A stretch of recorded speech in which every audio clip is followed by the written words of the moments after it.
Bonjour à tous et bienvenue au rendez-vous INRAE du SPACE.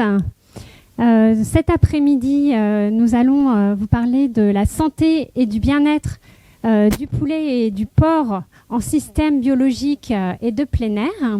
Donc je me présente, je m'appelle Anne Collin. Je suis chercheure à l'unité biologie des oiseaux et aviculture sur le centre INRAE Val-de-Loire. Et donc, dans le cadre de ces rendez-vous INRAE au SPACE, nous allons vous présenter les résultats, quelques résultats du projet européen PILO, dont je vais vous parler ultérieurement. Donc, voici l'agenda en fait de cet après-midi. Donc, après une introduction justement sur le projet PILO, je vous présenterai un exposé sur l'utilisation de plantes médicinales pour limiter les parasites gastro-intestinaux chez le porc. Ensuite, ma collègue Bénédicte Lebré de INRAE Bretagne-Normandie vous parlera de l'élevage des porcs mâles non castrés en agriculture biologique. Ensuite, il y aura un exposé de Elisabeth Lebihan-Duval sur l'adaptabilité au parcours du poulet de chair en système biologique. Et puis, Angélique Travel de l'ITAVI vous parlera des leviers précoces d'amélioration du bien-être des poulets de chair avant une conclusion. Donc, sans plus attendre, je vais vous présenter tout d'abord le projet PILO. Donc, c'est un projet européen. Alors, PILO, ça signifie Poultry and Pig Low Input and Organic Production Systems Welfare. Alors, en fait, c'est un projet européen qui visait à proposer des innovations pour améliorer le bien-être des porcs et des volailles en système biologique et de plein air.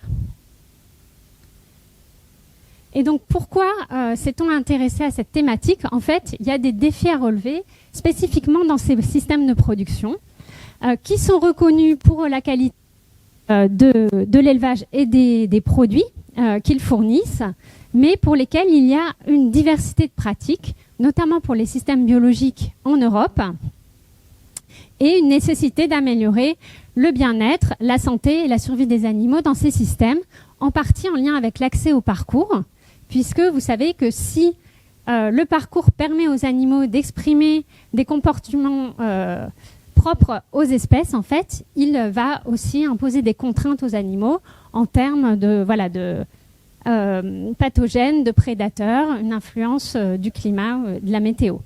Donc en fait, il y a des particularités également de ces systèmes, et tout cela dans le cadre d'attentes fortes de la société, des professionnels, dans le contexte réglementaire français et européen.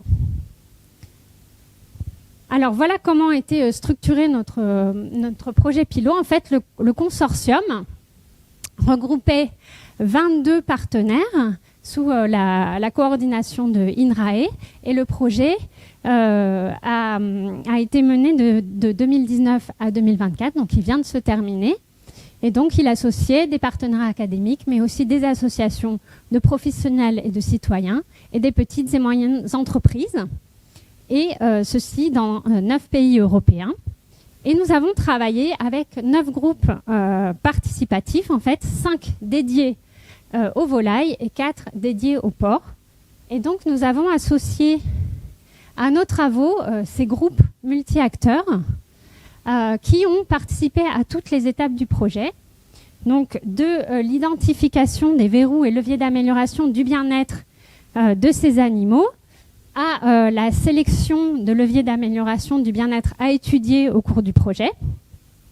Également, la mise au point, la co-conception d'outils pour l'auto-évaluation du bien-être en ferme, donc par les éleveurs ou les techniciens, donc avec des applications dédiées à l'évaluation du bien-être, et également des outils pour évaluer la durabilité de l'utilisation des leviers, des innovations que nous proposions. Donc, il y a eu des études en station expérimentale et également en élevage, une évaluation selon le concept un seul bien-être, la création de modèles économiques, et puis de la formation jusqu'à la mise en œuvre d'innovations sur le terrain. Et donc ceci pour proposer des stratégies d'élevage et de sélection innovantes pour limiter le piquage sans épointer le bec des poules pondeuses, éviter la castration des porcelets et l'élimination des poussins mâles de souche ponte, mais également pour améliorer la robustesse, la santé et le bien-être des deux espèces dans ces systèmes d'élevage.